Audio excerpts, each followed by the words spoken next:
In the vast, cold expanse of space, humanity teetered on the edge of annihilation. The year was 2245, and the alien Karak fleet had become a nightmare that consumed entire colonies like a ravenous beast. Their massive ships moved through the darkness, leaving nothing but destruction in their wake. Captain Sung Park stood on the bridge of the UDF Sentinel, his eyes fixed on the holographic displays that flickered with incoming data. The Philippine Sea Orbital Zone was humanity's last real defensive position, a critical point that could determine the fate of Earth and its remaining colonies. The ship hummed with nervous energy. Young officers moved quickly, their hands dancing, across complex control panels. Lieutenant J. Kim, a junior tactical officer, watched the long-range scanners with intense concentration. Something was coming. "Sir," Jay called out, her voice steady despite the tension.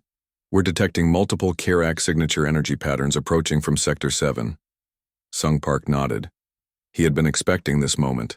The Karak had systematically destroyed human outposts across 3 star systems, and now they were coming for the heart of human resistance. The experimental carrier fleet was humanity's last hope. Unlike previous human ships that relied on traditional weapons and defenses, these vessels were equipped with something entirely new, quantum adaptive technology that could potentially change the nature of space warfare. Chief Engineer Hai Choi entered the bridge, her tablet displaying complex technical readouts. "The nano-adaptive systems are at 92% integration," she reported. Her years of research had led to this moment, a technology that could potentially rewrite the rules of combat. Outside, the ship's reinforced windows space remained dark and silent, but everyone on board knew that silence was about to be shattered. The first Karak ships began to appear, massive, angular vessels that looked more like living machines than traditional spacecraft. Their hull designs were unlike anything humans had seen before, with shifting geometric patterns that seemed to absorb and redirect energy. "Defensive positions," Captain Park ordered. His voice was calm, almost detached, masking the immense pressure of the moment. Lieutenant Kim's hands moved across her console, activating the ship's experimental quantum entanglement communication network. This was more than just a communication system. It was a living, thinking network that could coordinate fleet movements faster than any human could process. The Karak ships moved with a precise, almost mathematical formation. They had conquered dozens of human colonies, and they expected this battle to be no different. Their energy weapons began to charge, creating massive buildups of destructive potential. But something was different this time. Sung Park watched the incoming data with a slight smile. The Karak didn't know about the quantum adaptive technology. They didn't understand that humanity had been learning, adapting, preparing for this exact moment. "All systems, prepare adaptive response protocol," he commanded. The UDF Sentinel and its accompanying ships began to shift. Their hull configurations changed subtly, molecular structures realigning in milliseconds.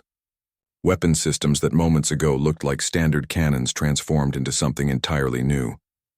The first Karak energy blast shot toward the human fleet, a massive beam of destructive potential that had obliterated countless human ships in previous encounters.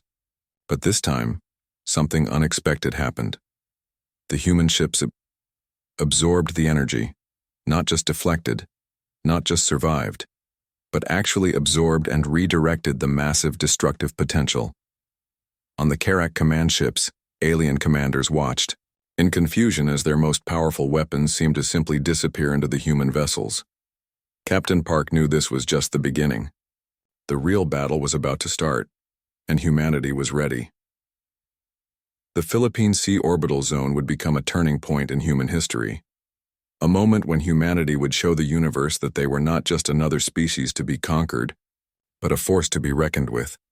The quantum adaptive technology hummed with potential. The battle for survival had begun. The UDF research facility sat hidden beneath the Pacific Ocean, a testament to human ingenuity and desperation.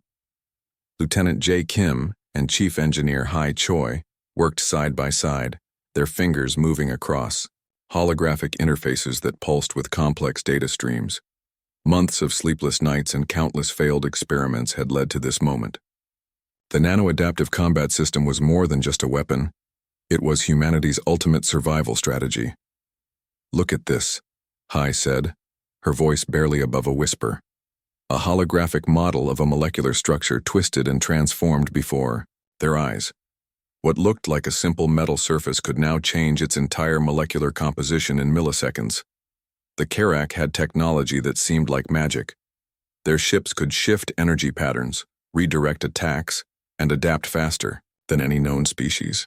But humans had something different, an ability to learn, to change, to evolve faster than any technological system. Outside the research facility, the world remained tense. Cities were half empty, with millions of people evacuated to underground shelters or off-world colonies. The war wasn't just happening in space, it was a fight for the very survival of the human race. Jay pulled up data from their previous encounters with the Karak. Each battle had been a learning experience. Human scientists had collected every piece of information, every fragment of alien technology, analyzing it with a precision that bordered on obsession. "The quantum entanglement network is more than a communication system," Hai explained, more to herself than to Jay. "It's a living, thinking network that can predict and adapt faster than any single human mind." Their latest breakthrough was a system that could read and predict enemy movement patterns. Not just track them, but actually anticipate them before they happened. It was like giving the human fleet a form of technological precognition. A massive screen displayed simulated battle scenarios, where previous human ships would have been destroyed in seconds. These new vessels could absorb, redirect, and counter alien attacks with terrifying efficiency. The molecular structure of the ship's hull could change instantaneously. Energy weapons that would have melted traditional metal now found themselves absorbed and redirected. Defensive shields became offensive weapons. The line between protection and attack blurred completely. Captain Sung Park watched the demonstrations, his face a mask of professional calm. But beneath that calm, a sense of hope was growing. For the first time, humanity wasn't just fighting. They were fighting smart. "We're not just building weapons," Hai told the assembled military leaders. "We're creating a new way of thinking about combat. The ship is no longer just a machine. It's a living, thinking organism that can learn and adapt in real time." The quantum AI system they had developed, dubbed Quantum One, was unlike anything in human history. It could process millions of tactical scenarios in microseconds, learning and adapting faster than any biological or artificial intelligence had ever done before. Jay ran another simulation. A Kirak attack that would have traditionally destroyed an entire human fleet now resulted in minimal damage. The human ships moved like living things, their molecular structures shifting and changing, absorbing and redirecting energy. "It's not about having the biggest weapon," Captain Park said during a briefing. "It's about being smarter, about understanding that survival means constant adaptation." The research facility buzzed with an electric sense of possibility. These were not just scientists and soldiers. They were the last hope of a species fighting for its survival. Outside, the world waited. Millions of people in underground shelters on distant colonies, on ships scattered across the solar system. All of them held their breath. The technology being developed here could change everything. I looked at Jay, a small smile crossing her face. "We're ready," she said simply. The quantum adaptive system hummed to life, a complex network of molecular potential waiting to be unleashed. Humanity's greatest weapon was not its technology, but its ability to change, to learn, to survive. The next battle was coming. And this time, humanity would be prepared. The silence of space shattered as the Karak fleet emerged from hyperspace. Massive ships filled the darkness, their angular shapes casting long shadows across the Philippine Sea orbital zone. Each vessel looked like a nightmare of metal and energy, designed for one purpose: total destruction. Captain Sung Park stood on the bridge of the UDF Sentinel, his hands steady on the command console. Around him, the ship's crew moved with a precision born of months of preparation and weeks of intense training. "Incoming Karak attack formation," Lieutenant J. Kim called out. Her voice was calm, professional. The long-range scanner showed a perfect geometric pattern of alien ships, a formation that had crushed countless human defenses before. The Karak commanders believed this would be another easy victory. Their previous encounters had shown human ships as fragile, easily destroyed. They didn't know about the quantum adaptive technology that now hummed with potential throughout the human fleet. "Adaptive Response Protocol Alpha," Captain Park commanded. The first Karak energy weapons charged. Massive beams of destructive potential shot toward the human ships, weapons that had turned entire planetary defenses into molten slag in previous battles. But something unexpected happened. The human ships changed, not just moved, not just defended, but actually transformed. Molecular structures shifted in milliseconds. What looked like solid metal hull suddenly became a complex, living system that absorbed and redirected energy. The Karak weapons seemed to simply disappear, their destructive potential swallowed by the adaptive ships. On the Karak command vessels, alien commanders watched in confusion. Their most powerful weapons were being neutralized by something they couldn't understand. Jay's fingers danced across her console. The quantum entanglement network was working perfectly. Each human ship moved with a coordinated precision that seemed almost supernatural. They were no longer individual vessels but part of a living thinking system. "Target their quantum resonance points," Captain Park ordered. The human fleet moved like a single organism. Where traditional military tactics would have scattered ships, for protection, these vessels worked together. Each movement was calculated, each defensive shift a part of a larger, more complex strategy. Karak ships began to take damage, not from traditional weapons but from their own energy being redirected back at them. Their shields, once impenetrable, began to fail. Chief Engineer Hai Choi monitored the systems from the research ship.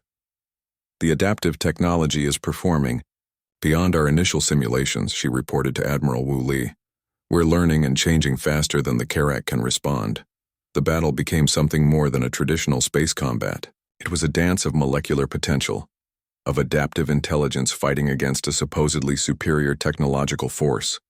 Explosions bloomed silently in the vacuum of space. But these weren't the typical explosions of destroyed ships. These were complex reactions of energy being transformed, redirected, absorbed. The Karak had conquered dozens of species. They had believed their technological superiority was absolute.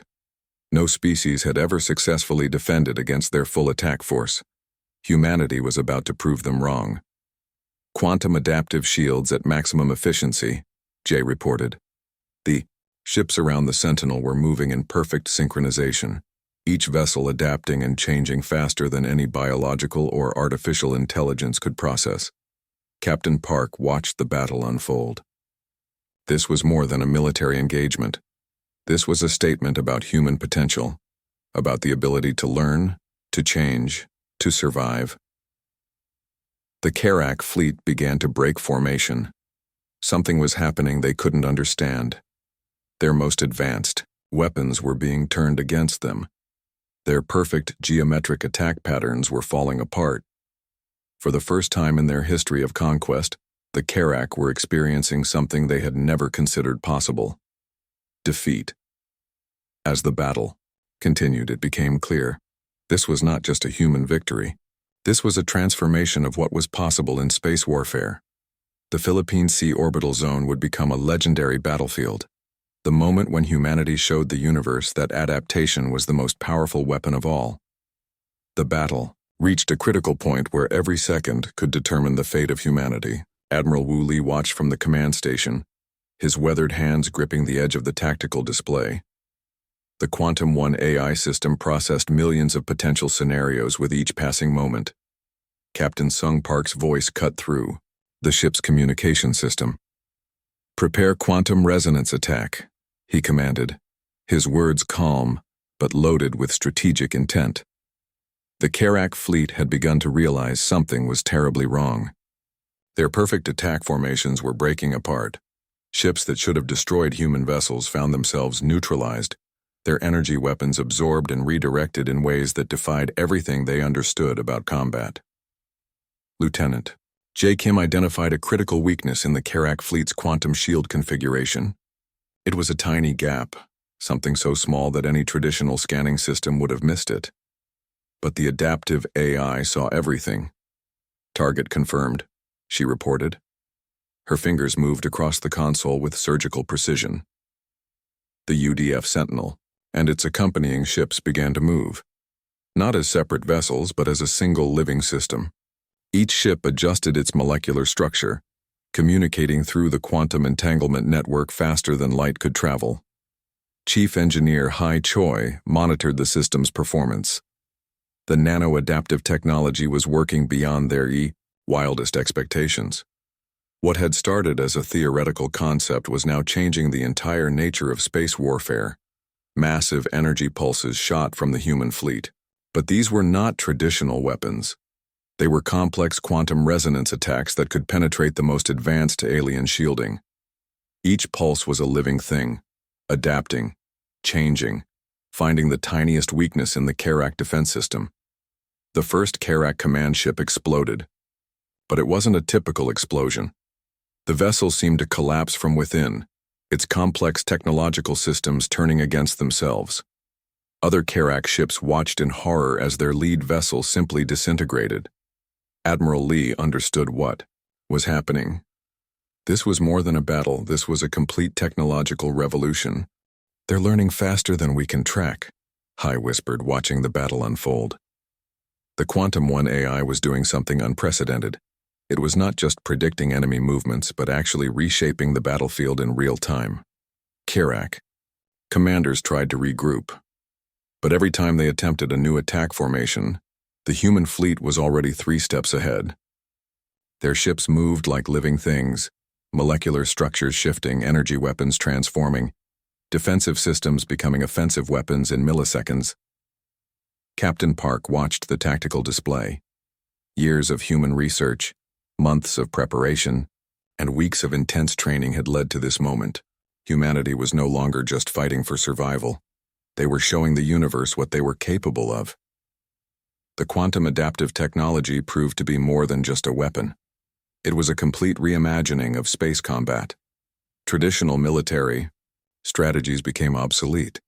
The human fleet moved like a single intelligent organism, learning, adapting, changing faster than any biological or artificial intelligence could comprehend.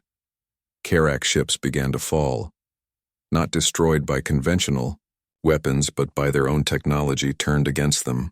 Their shields collapsed, their energy systems failed, their perfect geometric attack formations broke apart. Lieutenant J. Kim's voice remained steady. "Quantum resonance attack at maximum efficiency," she reported. Each of her commands was processed and implemented across the entire human fleet in microseconds. The Philippine Sea orbital zone became a graveyard of alien technological arrogance. Fragmented Karak ships drifted in the darkness, testament to humanity's unexpected technological leap. Admiral Lee allowed himself a small smile. This was more than a victory. This was a statement about human potential. As the last Karak ships retreated, it became clear that everything had changed. Humanity had done more than survive. They had transformed the very nature of space warfare. The decisive moment had arrived, and humanity had seized it with both hands. The aftermath of the battle left an eerie silence across the Philippine Sea orbital zone. Fragmented Karak ships drifted like broken dreams against the endless darkness of space. Humanity had done something no one thought possible. They had defeated a seemingly invincible enemy. Captain Sung Park stood on the bridge of the UDF Sentinel, watching the scattered remains of the alien fleet. His hands, which had guided humanity through its most critical moment, now rested quietly on the command console. Lieutenant J. Kim began analyzing the captured Karak technology. What they discovered was beyond anything humans had imagined. Each alien system contained layers of complexity that would take years to fully understand, but humans had always been good at learning. Chief Engineer Hai Choi worked in the research lab, her fingers moving across holographic interfaces. The quantum adaptive technology they had developed was more than a weapon. It was a complete revolution in how humans understood technology, warfare, and survival. Admiral Wu Li called an emergency meeting of the United Defense Force leadership. The battle had changed everything. Humanity was no longer just fighting to survive. They were now a technological force to be reckoned with. "We've done more than win a battle," Li explained to the assembled commanders. "We've shown the universe what humans can do when pushed to our limits." The captured Karak technology began to reveal its secrets. Each system they decoded opened up new possibilities. Faster-than-light communication, advanced energy manipulation, molecular restructuring. Technologies that had seemed like magic were now becoming human tools. Scientists worked around the clock. Underground research facilities buzzed with excitement. The quantum adaptive technology they had developed could be applied to more than just warfare.